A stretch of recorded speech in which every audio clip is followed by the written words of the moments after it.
Quand on entend pour la première fois le terme d'approche narrative ou de pratique narrative, on peut penser qu'il s'agit de raconter des histoires aux gens. Mais en fait, c'est pas du tout ça.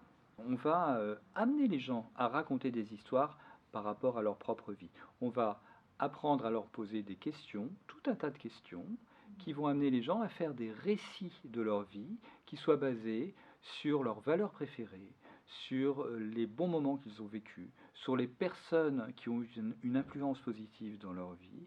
Et tout ça, cela va contribuer à reconstruire une identité préférée.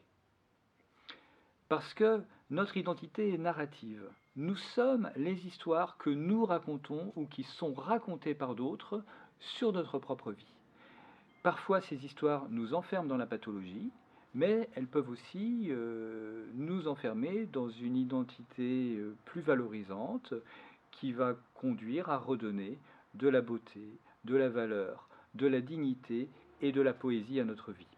Nous considérons l'approche narrative comme une forme d'hypnose conversationnelle qui amène les gens à se réassocier à leur propre vie, à leurs propres valeurs, qui amène les gens à se sentir davantage vivants. Et l'intérêt de cette approche, c'est que quelque part, les gens ne se rendent pas compte qu'on est en train de travailler. Ça ressemble vraiment à une conversation. On pose des questions, les gens répondent.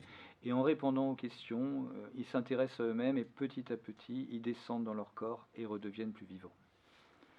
Donc c'est une formation qui s'adresse à toutes les personnes qui conduisent des conversations thérapeutiques, les psychologues, les thérapeutes, et puis plus largement à toutes les personnes qui utilisent la conversation comme moyen d'accompagner les gens, de les aider, d'une manière, disons, un peu plus discrète.